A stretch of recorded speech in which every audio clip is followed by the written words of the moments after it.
Raden Ajeng Kartini berasal dari kalangan priyayi atau kelas bangsawan Jawa. Ia merupakan putri dari Raden Mas Adipati Aryo Sosroningrat, seorang patih yang diangkat menjadi Bupati Jepara segera setelah Kartini lahir. Kartini adalah putri dari istri pertama, tetapi bukan istri utama.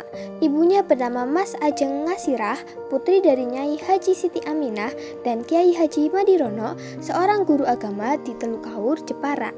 Kakek Kartini dari pihak ayah, Pangeran Aryo Tojonegoro Adiningrat IV, menikah dengan Gusti Kangjeng Ratu Ayu, putri ke-10 dari Sultan Hamengkubuwono VI. Sang nenek juga secara kebetulan adalah saudara seibu dengan Sultan Hamengkubuwono VII dari pernikahan dengan permaisuri Gusti Kangjeng Ratu Sultan atau Gusti Kangjeng Ratu Hageng. Garis keturunan Bupati Sosroningrat bahkan dapat ditilik kembali ke istana kerajaan Majapahit semenjak Pangeran Dangirin menjadi Bupati Surabaya pada abad ke-18. Nenek moyang Sosroningrat mengisi banyak posisi penting di Pangreh Praja. Ayah Kartini pada mulanya adalah seorang udana di Mayong. Peraturan kolonial waktu itu mengharuskan seorang bupati beristrikan seorang bangsawan. Karena Mas Ajeng Ngasirah bukanlah bangsawan tinggi, maka ayahnya menikah lagi dengan Raden Ajeng Wurjan keturunan langsung Raja Madura. Setelah perkawinan itu, ayah Kartini diangkat menjadi bupati di Jepara menggantikan kedudukan ayah kandung R.A. Wurjan, R.A.A. Citro Wikromo. Kartini adalah anak kelima dari 11 bersaudara kandung dan tiri.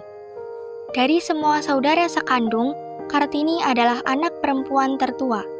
Kakeknya, Pangeran Aryo Jonronegoro Adiningrat IV, diangkat menjadi Bupati Demak dalam usia 25 tahun dan dikenal pada pertengahan abad ke-19 sebagai salah satu bupati pertama yang memberi pendidikan barat kepada anak-anaknya. Kakak Kartini, Sosro Kartono, adalah seorang yang pintar dalam bidang bahasa. Sampai usia 12 tahun, Kartini diperbolehkan bersekolah di Europese Lager School, disingkat ELS. Di sini, Kartini belajar bahasa Belanda. Namun, setelah usia 12 tahun, ia harus tinggal di rumah karena harus dipingit. Suara Kartini, karya Rosa Abendanon, fragmen. Karena Kartini bisa berbahasa Belanda, di rumah ia mulai belajar sendiri dan menulis surat kepada teman-teman korespondensi yang berasal dari Belanda. Salah satunya adalah Rosa Abendanon, yang mendukungnya dari buku-buku, koran, dan majalah Eropa. Kartini tertarik pada kemajuan berpikir perempuan Eropa. Timbul keinginannya untuk memajukan perempuan pribumi karena ia melihat bahwa perempuan pribumi berada pada status sosial yang rendah. Kartini banyak membaca surat kabar Semarang The Lokomotif yang diasuh Peter Brusov. Ia juga menerima listrommel atau paket majalah yang diedarkan toko buku kepada langganan. Di antaranya, terdapat majalah kebudayaan dan ilmu kepengetahuan yang cukup berat. Juga ada majalah wanita Belanda, The Hollandse Lily. Kartini pun kemudian beberapa kali mengirimkan tulisannya dan dimuat di The Hollandse Lily. Dari surat-suratnya, tampak Kartini membaca apa saja dengan penuh perhatian sambil membuat catatan-catatan. Kadang-kadang, Kartini menyebut salah satu karangan atau mengutip beberapa kalimat. Perhatiannya tidak hanya semata-mata soal emansipasi wanita, tetapi juga masalah sosial umum. Kartini melihat perjuangan wanita agar memperoleh kebebasan, otonomi, dan persamaan hukum sebagai bagian dari gerakan yang lebih luas. Di antara buku yang dibaca Kartini sebelum berumur 20, terdapat judul Max Havelaar dan Surat-Surat Cinta karya Multatuli yang pada November tahun 1901 sudah dibacanya 2 kali. Selain itu, Kartini juga membaca The Stilly Crack, karya Louis Cobros dan karya Van Eden yang bermutu tinggi, karya Augusta de Wit yang sedang-sedang saja, roman feminis karya Nyonya Gugup de Jong van Beek, dan sebuah roman anti-perang karangan Bertha von Suttner, Die Waffen Nieder. Oleh orang tuanya, Kartini dijodohkan dengan Bupati Rembang, Kanjeng Raden Mas Adipati Aryo Singgih Jodiningrat, yang sudah pernah memiliki 3 istri. Kartini menikah pada tanggal 12 November 1903. Suaminya mengerti keinginan Kartini dan Kartini diberi kebebasan dan didukung mendirikan sekolah wanita di sebelah timur pintu gerbang kompleks kantor Kabupaten Rembang atau di sebuah bangunan yang kini digunakan sebagai gedung pramuka. Sekolah Kartini pada tahun 1918.